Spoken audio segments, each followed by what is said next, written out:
सोचिए जरा, अगर कोई आपसे पूछे वह कौन सा कुआं है जिसमें गिरकर कोई इंसान कभी बाहर नहीं निकल पाता। राजा भोज के दरबार में भी यही सवाल गूंजा था, इतना गूढ़ कि सबसे बड़े विद्वान भी चुप हो गए। पर जब जवाब मिला तो पूरा दरबार सन्न रह गया। दोस्तों, आज की यह कहानी आपको सोचने पर मजबूर कर देगी। क्या हम भी कहीं उसी कुएं में तो नहीं गिर रहे? आइए सुनते हैं लोभ और तृष्णा के कुएं की यह अद्भुत कथा। एक बार राजा भोज के दरबार में एक गूढ़ प्रश्न उठा। वह कौन सा कुआं है जिसमें गिरने के बाद मनुष्य कभी बाहर नहीं निकल पाता?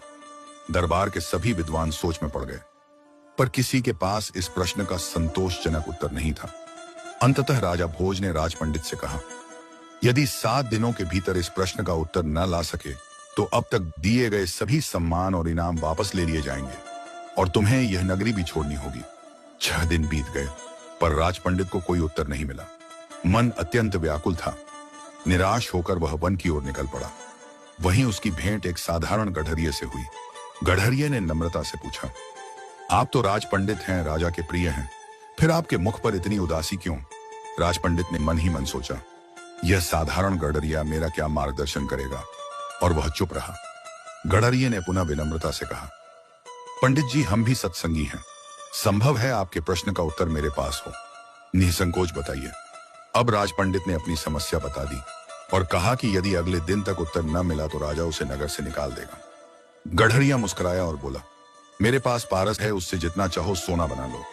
एक भोज नहीं, लाखों भोज तुम्हारे पीछे घूमेंगे, पर एक शर्त है, तुम्हें मेरा चेला बनना होगा।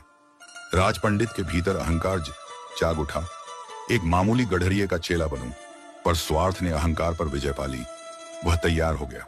गढ़रिया बोला, पहले भेड़ का दूध पीना होगा, तभी चेला बनोगे। राज पंडित ने कहा, यदि ब्राह्मण भेड़ का दूध पिए तो उसकी बुद्धि नष्ट हो जाती है, मैं यह नहीं कर सकता, तो फिर पारस नहीं मिलेगा।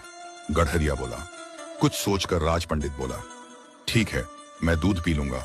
गढ़रिया बोला, अब मैं पहले उस दूध को झूठा करूंगा, फिर तुम्हें पीना होगा। राज पंडित तिलमिला उठा, यह तो अत्याचार है, ब्राह्मण को झूठा पिलाओगे तो फिर जाइए। गढ़रिया शांत स्वर में बोला। लोभ ने फिर विजय पाई। राज पंडित बोला, मैं झूठा दूध पीने को भी तैयार हूं।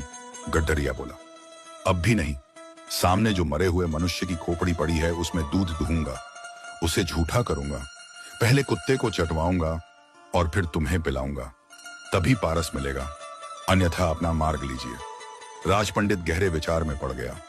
अंततः बोला, कठिन है पर मैं तैयार हूं। तभी गढ़रिया गंभीर स्वर में बोला, बस तुम्हें उत्तर मिल गया। राज पंडित चौंक गया। गढ़रिया आगे बोला, यही वह गहरा कुआं है, लोभ और तृष्णा का कुआं, जिसमें मनुष्य गिरता ही चला जाता है और कभी बाहर नहीं निकल पाता। जैसे तुम पारस पाने के लोभ में अपने संस्कार, मर्यादा और विवेक त्यागते चले गए। गढ़रिया ने आगे कहा, हम सब इस सांसारिक मायाजाल में ऐसे उलझे हैं कि जीवन का उद्देश्य भूल जाते हैं। बस थोड़ा और की चाह में इसी लोभ रूपी कुएं में गिरते चले जाते हैं। यह कहानी हमें एक गहरी सीख देती है।